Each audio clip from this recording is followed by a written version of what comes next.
చూడండి, మనిషి జీవితంలో అత్యంత విలువైన సంపద మనశ్శాంతి. మనశ్శాంతి ఉన్న జీవితమే నిజమైన సంతోషకరమైన ఆనందమైన జీవితం. మనిషి దగ్గర హోదా, అంతస్తు, ఆస్తి, ఐశ్వర్యాలు, పేరు, ప్రతిష్టలు ఎన్ని ఉన్నా ఒకవేళ మనశ్శాంతి లేకపోతే అన్నీ వేస్టే.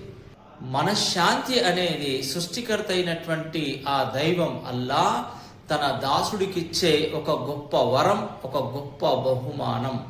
₹1,00,00,000 తీసుకొని మార్కెట్కి వెళ్ళి నాకు కొంచెం మనశ్శాంతి కావాలండి అంటే మనశ్శాంతి అనేది మార్కెట్లో దొరికే వస్తువు కాదు.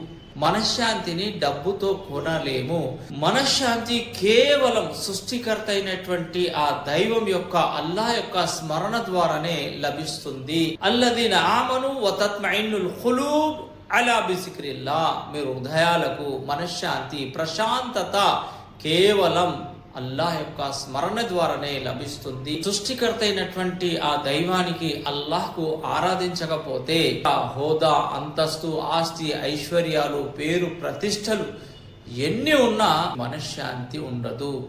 ప్రశాంతంగా నిద్రపోలేడు. బయట నవ్వుతూ కనిపించిన లోపల మాత్రం ఆందోళన, ఒక రకమైన భయం, ఒక రకమైన బాధతో జీవితం గడుపుతాడు. తన దగ్గర ఉన్న వరాలను కూడా ఆస్వాదించలేడు. అందుకే మనశ్శాంతి అనేది మనిషికి చాలా ముఖ్యం. డబ్బు సంపాదించడం కోసం మనిషి ఎంత కష్టపడుతున్నాడో మనశ్శాంతి కోసం కూడా మనిషి అంతే శ్రద్ధ వహించాలి. మనశ్శాంతి లేని జీవితం చాలా కష్టమైన జీవితం. మనశ్శాంతి ఉన్న జీవితం చాలా సంతోషంగా, ఆనందంగా ఉంటుంది. ఓ దైవమా, మా అందరి జీవితాల్లో మనశ్శాంతిని, ప్రశాంతతను ప్రసాదించు.